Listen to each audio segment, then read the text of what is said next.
After breakfast the next day, Flora sat on top of the manure pile while her lazy brothers snored away again. Too bad for them. They wouldn't be making any new friends or learning any new things or getting ready for trouble.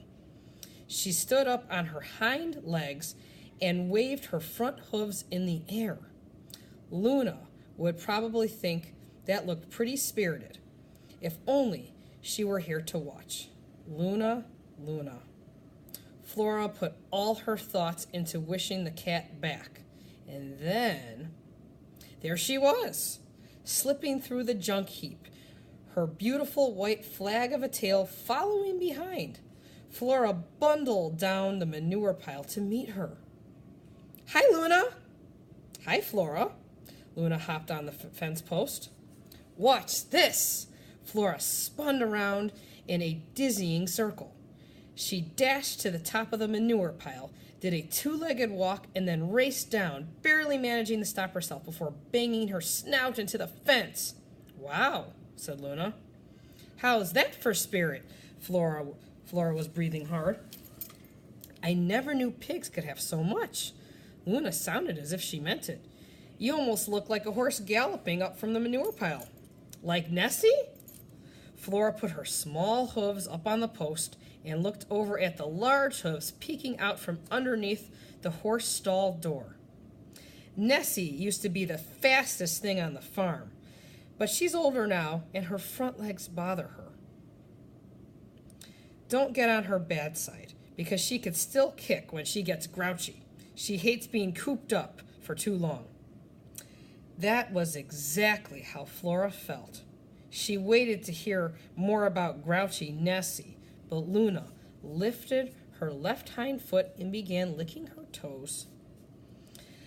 I've been getting ready for trouble, said Flora. Luna stopped the licking, but didn't put her foot back where it was supposed to go. She looked at Flora as if she didn't understand. Flora tried again. You know, like you said, it always finds you. Oh, yeah. Luna sat up straight. The trouble with trouble is it's a hard thing to prepare for. Speaking of trouble, this farm would be a great place to wander around if it weren't crawling with dogs. Maybe you've heard of them. Flora nodded enthusiastically. What do you know about dogs? I know they howl just to hear themselves howl. I know if they get off their leash, and they always do, then look out because no one is safe. Flora felt a little thrill go through her. She would be happy to teach a dog a lesson. Why is the farm crawling with dogs? Training, said Luna. The dogs on this farm are being trained for expeditions, which are the same things as adventures. Adventures? Flora couldn't believe her ears. How could anyone be so lucky? It starts when they're puppies, about your age. First they get used to the lines and ropes and harnesses. Then comes the real work. Trained for adventure. Flora couldn't get over it. They pull loads that get heavier and heavier, Luna said. Dogs might be annoying, but on this farm, they're the hardest working animals of all. Why do they have to pull so? Flora stopped. Luna had slipped down to the ground almost without moving a muscle. Now she was staring at the top of Flora's head in the strangest way.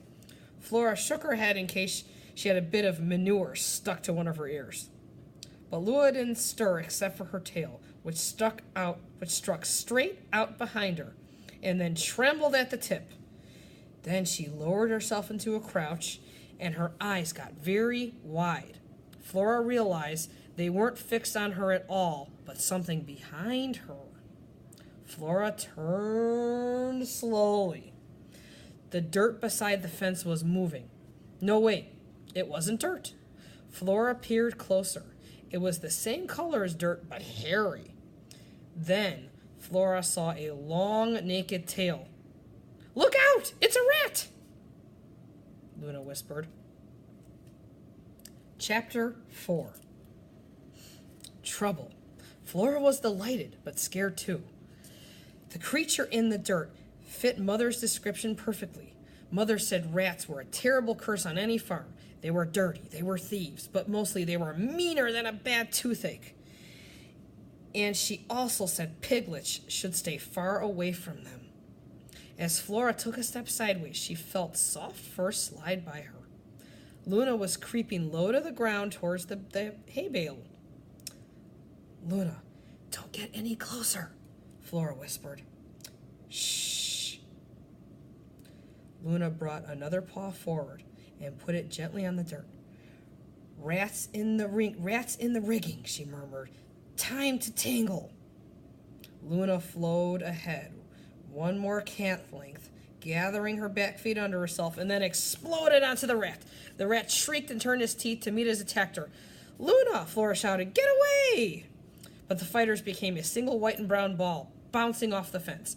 Dirt and fluffs of fur flew up around them. Flora's rump bumped against the fence on the other side. She hadn't even noticed that she was backing up.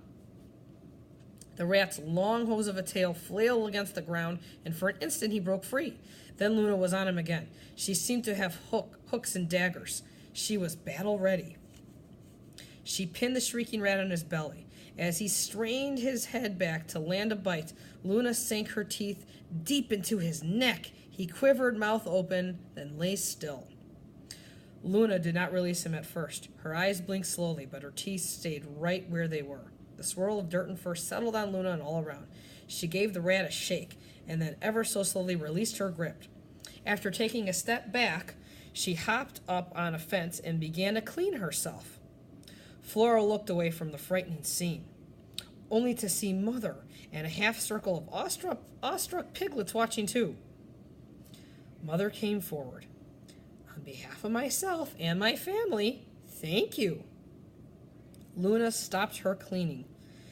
"Please don't mention it. We all have tasks on the farm, and I am happy to do my part." "It is very much appreciated," said Mother.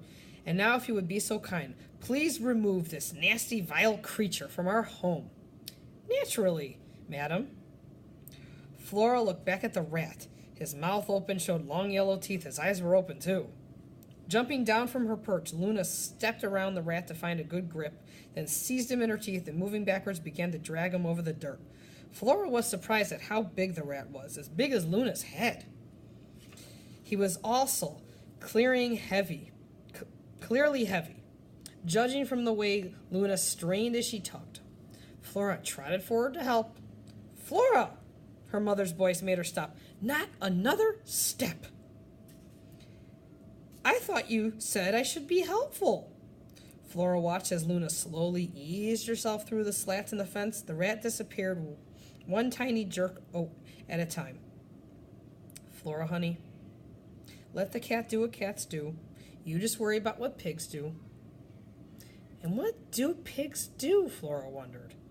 She was afraid. She knew the answer. Nothing. As she drifted off to sleep that night, her mind filled with a determined thought, almost a plan. Maybe most pigs did nothing but eat and sleep, but that wasn't good enough for this pig. When trouble came next time, Flora would be ready.